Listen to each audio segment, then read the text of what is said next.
आप देख रहे हैं इंडिया टाउन न्यूज, भारत की बात।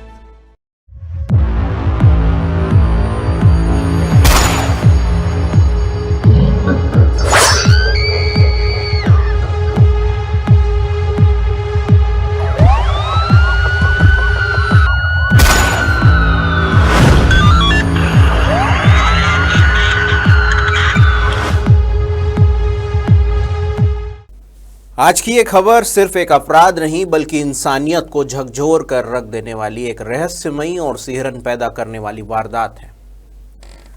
महाशिवरात्रि का वो पावन दिन जिस दिन भगवान शिव की आराधना की पावन रात होती है, लेकिन उसी रात छत्तीसगढ़ के बालोद जिले में शमशान घाट पर कुछ ऐसा हुआ जिसने पूरे इलाके में दहशत और आक्रोश फैला दिया। 3 साल की मासूम बच्ची की कब्र खोदी गई और उसका सिर गायब कर दिया गया।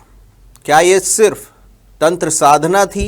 क्या किसी काले जादू की आड़ में मासूम की अस्थियों से खिलवाड़ किया गया, या इसके पीछे कोई और खौफनाक साजिश छिपी हुई है? आज हम इस पूरे मामले की तह तक जाएंगे, एक एक कड़ी जोड़ेंगे और बताएंगे कि आखिर उस रात शमशान में क्या हुआ था। आप इंडिया टाउन न्यूज देख रहे हैं और मैं हूं आपके साथ सुधीर मिश्रा। चलिए बताते हैं पूरी वारदात।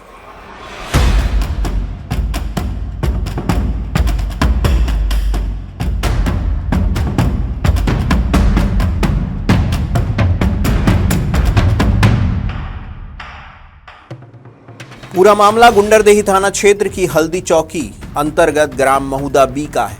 रविवार सुबह करीब 11 बजे गांव का एक किसान शमशान घाट के रास्ते खेत की ओर जा रहा था, लेकिन उसकी नजर जैसे ही एक कब्र पर पड़ी उसके कदम ठिठक गए। कब्र के आसपास बिखरी थी पूजा सामग्री, दिया, चावल और झिल्ली में रखा था मांस का टुकड़ा, यानी साफ संकेत रात में यहां कोई तांत्रिक क्रिया हुई थी। ग्रामीणों को सूचना दी गई और देखते ही देखते पूरा गांव शमशान घाट पहुंच गया।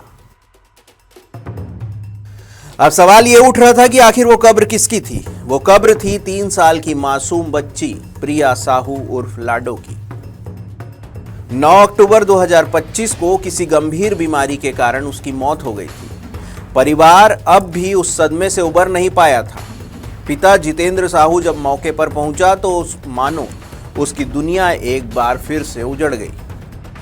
रात में कब्र को छेड़ा गया था, मिट्टी दोबारा डाली गई थी और जब खुदाई हुई तो परिजनों का दावा है कि शव के सिर का कंकाल गायब था। सोचिए, एक पिता के लिए इससे बड़ा दुख स्वप्न और क्या हो सकता है। दिन से 10:30 बजे यहाँ जो मिट्टी दिए थे अपने लाडो को, तो कोई खन दिया ऐसे करके, तो आके देखा तो इधर सब नींबू वगैरह पड़ा हुआ है और पूरा मिट्टी को खन दिया एक तरफ का, अगरबत्ती वगैरह सब पड़ा हुआ है इधर। इसकी मतलब मृत्यु हुई थी हॉस्पिटल में, शायद सांस की दिक्कत था उसको ऐसा करके। और 3 साल का था गुड़िया मेरा और 4 महीना हुआ है डेट। कितना मतलब पहले यहाँ पे शव को आप दफन किए थे बच्ची के, और अभी क्या हुआ है इस मामले में? अभी 3 महीना हुआ है उसके दफन किए। ये बताइए, जैसे कि ये घटना आपको पता कैसे चला और किसको सूचना दिया?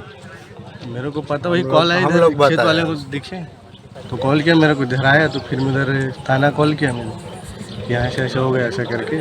तो लोग आए छानबीन कर रहे हैं। अभी वर्तमान में क्या चाहते हैं? ना ये चाहते हैं कि जो भी किया है क्रियाक्रम देखिए, उसको पकड़ना चाहिए, उसको सजा मिलना चाहिए, कार्रवाई होना चाहिए। ग्रामीणों के आक्रोश को देखते हुए गुंडरदेही के एसडीएम ने कब्र की खुदाई की अनुमति दी ताकि मामले की सच्चाई उजागर हो पाए।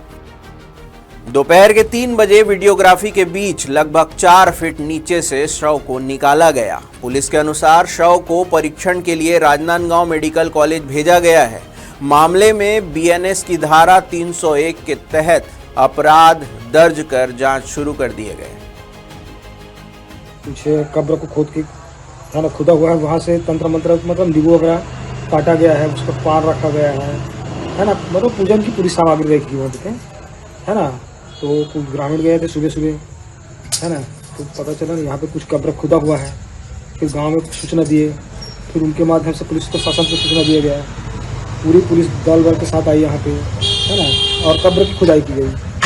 खुदाई से पता चला कि बच्चे की जो मुंडी है वो गायब है ना, तो उसकी जो अस्थियाँ हैं कुछ और उसमें पार्ट्स थे, उसको फोरेंसिक लैब में भेजा गया है। अब फोरेंसिक लैब से आने के बाद और पूरी जानकारी पता चलेगी उसमें। कितने महीने पहले दफन किए थे बच्ची को? करीब 4 महीने पहले इस बच्ची को दफन किया गया था। आप क्या लगते हैं बच्ची को?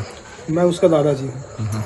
क्या किसी के ऊपर संदेह है आपको? नहीं, बगैर सोचे समझे तो कुछ नहीं कहा जा सकता है ना। तो पुलिस प्रशासन करेगी, है ना, जितना भी जांच पड़ताल उन्हीं के माध्यम से होगा।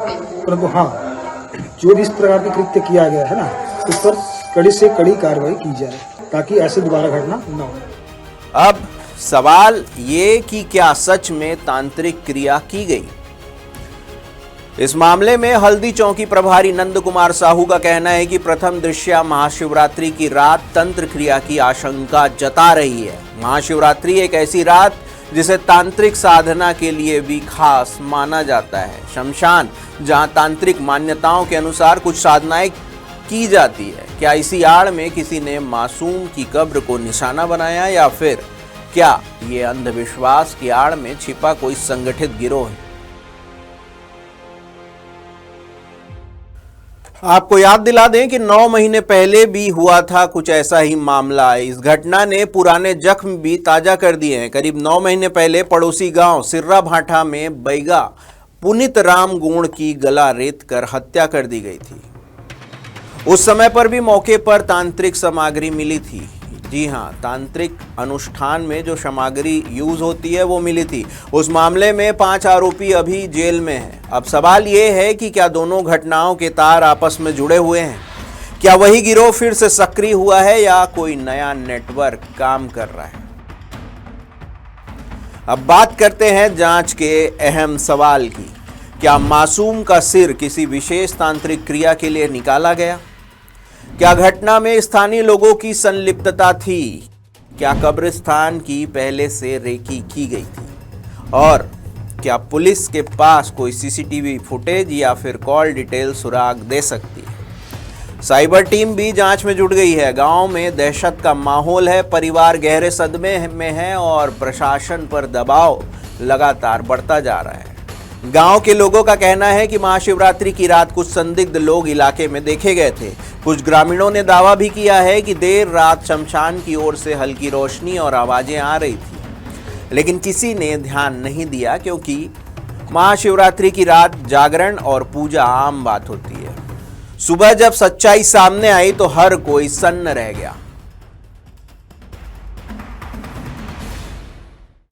भारत में तंत्र मंत्र और अंधविश्वास के नाम पर अपराधों की घटनाएं समय समय पर सामने आती रहती है। कानून सख्त है, लेकिन सवाल यह है कि क्या समाज अब भी अंधविश्वास की जंजीरों से मुक्त नहीं हो पाया? एक मासूम की कब्र से छेड़छाड़ किसी भी सभ्य समाज के लिए शर्मनाक है। पुलिस अब आसपास के संदिग्ध तांत्रिकों की जानकारी जुटा रही है। मोबाइल लोकेशन और कॉल रिकॉर्ड खंगाले जा रहे हैं। पुराने मामलों की फाइल फिर से खोली जा रही है। एएसपी मोनिका ठाकुर का कहना है कि जल्द ही आरोपियों को चिन्हित कर गिरफ्तार किया जाएगा, लेकिन क्या गिरफ्तारी से उस मासूम के परिवार का दर्द कम हो पाएगा?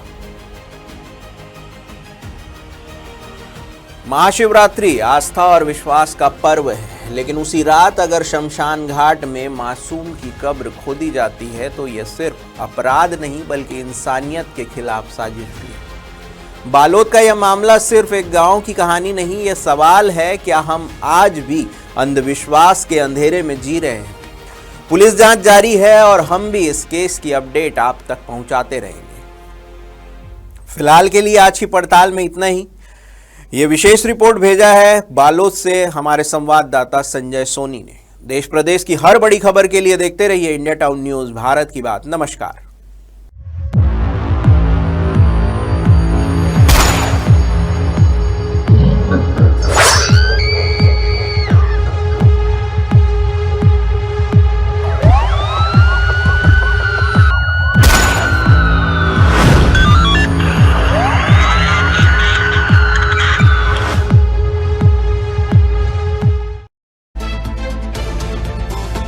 आप देख रहे हैं इंडिया टाउन न्यूज, भारत की बात।